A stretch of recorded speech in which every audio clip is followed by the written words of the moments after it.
بسم الله الرحمن الرحيم. اللهم صل على محمد. إلهي baa weyn, ruuxii aaminaa awood leh. Waxaan jecelahay maanta inaan in yar ka idhaahdo arrin maalmahanba warbaahinta isla dhex maraysa oo ku saabsan wafdigii xisbiga qaranka ee wadani uu ku tegay magaalada Nairobi oo dadku ay sawirro kala duwan ka bixinayaan. Wafdigu wuxuu inoo sheegay in ay arrimo badan oo danta qaranka ay u tageen magaalada Nairobi oo ay ka mid yihiin abaaraha oo ah dhibaato weyn oo ummaddeena haysata, oo ay ka mid yihiin xoolaheena oo la xidhay oo ahaa lafdhabar dhaqaale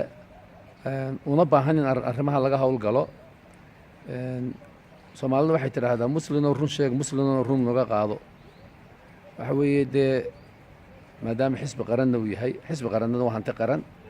hadalka ay sheegeen dee kolle anigu sidiisaan u qaatay. Waxaan ku beeneeyo oo amiiska soo saaray oo leeyahay waa beentiina ma hayo. Waxaa jira sawirro photoshop oo badan oo soo baxbaxay oo dee laga samaynayo guddoomiyahoo la fadhiya ra-iisul wasaaraha Soomaaliya. Aniga waxaan rumaysanayaa inay photoshop yihiin oo aanay run ahayn, kuwaa laftigoodana maan rumaysan. Marka anigu sidaa ay xaqiiqiga tahay oo wafdiga rumaysan hadallada ay ku hadleen iyo barnaamijyada ay soo dhigeen, ayaa haddana markaan arrimihii usii fiirsada waxaa ii soo baxay in sidan wafdigu ama u dhaqmay ama u hadlaya ay gebigeeduba iyadu tahay tashakiga abuuraysa. Hadda waa laga yaabaa in ay daacad yihiinba, laakiin Soomaalidu waxay ku maahmaahdaa nin gunti xumi inuu wax qarsanayaa la moodaa. Gunti xumaan baa meesha ka muuqata. sababo badan baanan ka fakeray oon aad uga fakeray, laakiin kuwa muhiimkun baan ka soo qaadanaya. Ta koowaad aynu isweydiino, horta xoolaha maxaa loo xidhay? dadba waxbay soo sheegaan, qaar baa halkan hub soo sheega, qaar baa yidhahda hubka Yaman tegaya ayaa Soomaaliya sii mara, qaar baa yidhaahdaa kan kale. laakiinse sababta xoolaha loo xidhay dee dowladda Sacuudigu way soo qortay, iyadoo qoran baa la hayaa oo qodobaysan oo cad. xanuun baa loo xidhay, xanuunku noocu sii yahay iyo noocu ka sii yahayna waa la soo sheegay, waxaana loo soo gudbiyey hay-adaha caafimaadka khuseeya. weliba marka aad hay-adaha sii waraysatana xanuunkaasi waxaa laga helay lo Soomaaliya laga dhoofiyey oo xanuunkaa qabtay. laakiinse iyagu Sacuudigu ama Somaliland ha ka yimaado ama Soomaaliya ha ka yimaado, maadaama laga helay lo dhulkaa ka timid, iyagu waa iskugu mida, waxay yidhaahdeen xoolahaasi waa naga mamnuuc. marka horta qodobka koowaad waa kaa. haddii la doonayo in la daweeyo oo Sacuudiga lagala hadlo ama cid kale lagala hadlo xoolaha la xidhay in la furo, dee waa arrin caafimaad unbaa lagaga jawaabi karaa. yacni Sacuudiga inta loo taga la odhan maayo alla waan idin barinaye, waan maaragta dad masaakiin aan nahay, xoolihii baad naga xidheen, dhaqaalaha naga xume, waan idin baryaynaaye maaragtay noo fura. dee kuma furmayaan. caafimaad bay soo dhigan qodobo 1, 2, 3. waxaa arrintaa ka jawaabi kara uun hay-ada caafimaada u jawaabo 1, 2, 3 iyaguna yidhaahda tallaabadii laga qaaday, sababihii, wixii oo dhan halkaa oo la gudbiyo. marka horta xoolo in wafdi iyo 2 wafdi iyo 3 wafdi iyo xitaa wafdi dowladda Somaliland ka socda hadduu tago, dee xoolo lasoo furayaa ma jiro, because marka hore aanay ahaynba dariiqii lagu xidhay. qodobka labaad ee muhiimka waxa weeyaan, kaba soo qaadba bal haddii wafdigani xisbiga wadaniga ee qaranka ee wadani uu intuu wax isbeday is yidhi malaha idinkaaba wax qaban kara ee taga. horta intaan wafdigu dibad u bixin, dee waa inuu la sii fadhiistaa wasaaraddii xanaanada xoolaha iyo dadkii kale khusaysay ee maxjarkii iyo dekedii iyo ciddii kale, si uu u ogaado oo bal waxaan lagu soo xidhay iyo dee waxa laga yeelayo. yacni ilaan cirka wax kama soo dejinayaan cidina, iskaba dhaaf wadani. xitaa hadduu xisbiga kulmiya tago, xitaa haddii dowladdeennu tagto, xitaa hadduu madaxweyneennu tago, waxba lagama soo qaban karo, because arrimo caafimaad baa loo soo xidhay. arrimaha caafimaad dad caafimaadun baa ka jawaabi kara. marka horta taasi waxay shaki gelinaysaa, sideeba markaa 4 qof intay israacaan oy maaragtay dee dhoofaanuun xal u soo helayaan. taas waa mid. qodobka labaad ee muhiimka waxa weeyaan, dee Sacuudigu xaggaasuu inaga xigaa, hay-addii soo xidhayna xaggaasay joogtaa. Jidda iyo Riyaad iyo Dahraan bay xafiisya ku leedahay, Nairobi xafiisya kuma leh. marka xitaa safaaradda Sacuudiga Nairobi joogta, xataa hadday is idhahdaan la kulmana, safaaraddu shuqul kuma leh, wasaaradda arrimaha dibadda shuqul kuma leh.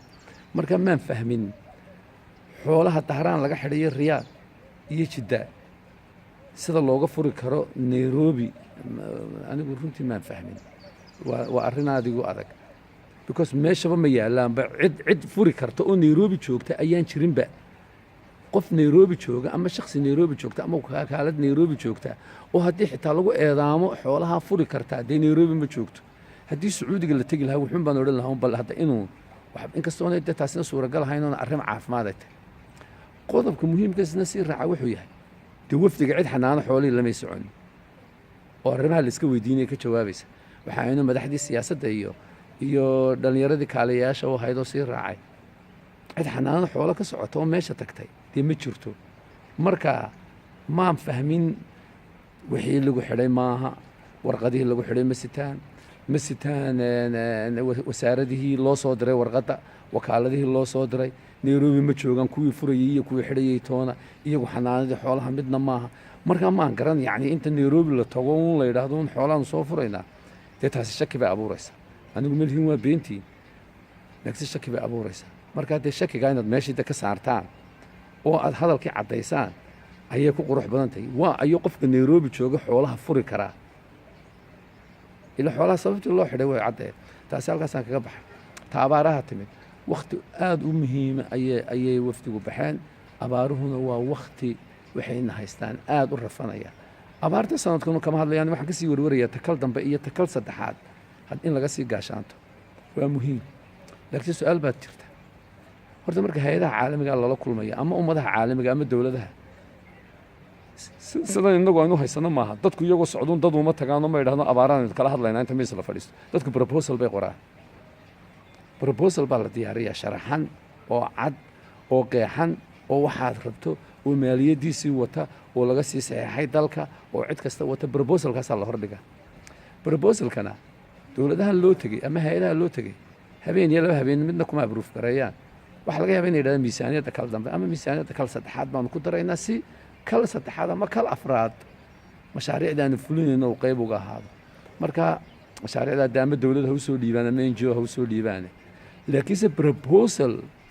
cad oo la sameeyey oo miiska lasoo saaray oo sharaxan oo inta bogu ka kooban yahay inta miisaaniyadiisu tahay gobollada uu ka hadlayo inta gobole laga hadlayo waxa uu ka hadlaya wuxuu yahay ma balliyaa la qodaya ma ceelal riigagaa la qodaya ma dadka reer miyiga ayaa baabuur loo diraya oo laga soo raraya dhulkan ay degan yihiin oo loo raraya dhulkan oo degan ma lacag baa la qaybinaya ma diyaaradaha intay cirka tagaan daruuro artificial la samaynayo roob soo daadinay dee waxyaalo badan baa la doonaya in la sharxo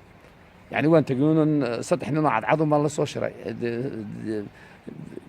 بقول سنود بدت على عدل الشرية هدي أيدي سلا أبارك وتجيس تاس وهل كذا ينقض بخلا يمنية هيدهن إنه هذه يقول لحديدنا لبنا نوع بيوقيب سمع دورت وفد أنا دتك وفد الله صعد قارب بدن بابا يجا أقوم بدن ووحن يجا أقوم بدن marka de marmarka qaar kood xaban sirada hadaan siiyay meesha ku jirin ama wax kale ku jirin dadka ka aqoon badnaa baa wafdiga la socda waxa loo kala yaqaan intergovernmental agency iyo interagency safaaradaha UN bangiga adduunka hay'adda IMF afartaas waxa loo yaqaan intergovernmental agency cilaaqaad lama leh NGO iyo xisbi iyo urur iyo waxba cilaaqaad lama leh mana siiyaano heshiis lama galaan dowladun bay la saxeexdaan marka hadday mucaawamo bixinayso dowladda Jarmalku iyo dowladda Ingiriiska iyo dowladda Jabaanku intergovernmental agency way dowladun bay la saxeexataa haddii kale NGO caalami ayay la saxeexataa shakhsi waxba isma weydaarsan xitaa markay NGO-ga la saxeexanayso ee NGO-ga weyn oo kale lacag siinayso waxay approvalka ama ka qaadataa saamaxaadda dowladda markaa meesha jirta marka horta intergovernmental agency baa laga hadlayaa hadduu wadani tago iyo hadduu kulmiye tago midna wax kama soo dhalinayo markhaati way ka noqon karaa wada waxay odhan karaan waddankaas aanu ka nimid oo dhibaatadaas ka taagneedo dad markhaati ka kacaya way noqon karaa laakiin waxay ka soo dhalinayaan ma jirto qodob kale isna muhiim ah jira wafdigu yimid wafdi haykalka intaa leeg ee miisaanka intaa leeg ee madaxda intaa leeg israacday weeye markuu yimid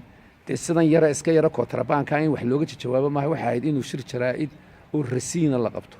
in miiska la soo saaro wafdigu siduu u baxay siduu ula kulmay ciduu la kulmay mid walba wixii ay ku heshiiyeen waxyaalaha soo socda iyo wuxuu dadku ka filayo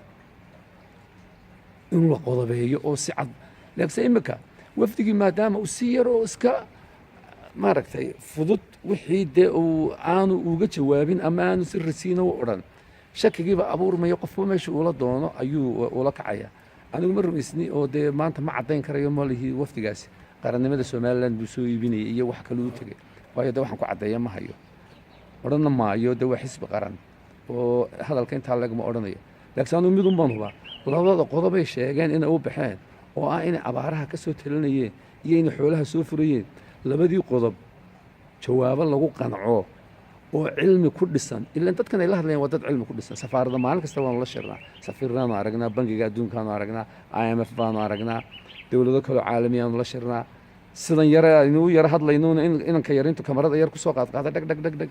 maanta waxaanu la shirnay wafdi hebel oo shafka inta lasoo taago dee meelna kuma shaqeeyaan markaa si shakigaasi nooga baxo oo ummadda kale uga baxo weliba aniga dee guuga jiraba oo cuqdad kama qabo laakiin ummadda kale uga baxo si rasiina oo cilmi ku fadhida wafdigu ha u baraxo oo ha sheego xoolahan lasoo furayo ciddu kala hadlay oo ha sheego xanuunadii sacuudiga uu ku soo eedeeyey xoolaha soomaalida guud ahaan oo dhanba waxa ay ka qabteen ee uula tegeen oo ha sheego cidda xanaanada xoolaha ee warqadda loo soo diray waxa ay kala shireen wafdigu haddii kale de shakigu wuu sii badanayaa qofba meel buu la ordayaa meel aynaan rabin bay nala tegaysaa is-eedayn badan oo laga yaabo wafdigu inaanu u qalmin ama aanay maaragtay waajibkooda ahayn baa dad ku odhanaya anigu wafdiga hadal xunna ku odhan maayo laakiin waxaan sheegayn labadaa qodob inaanay wax cuntama oo waafiya oo dadku ku qanco inaanay miiska soo saarin asalaamu calaykum waraxmatullaahi wabarakaatu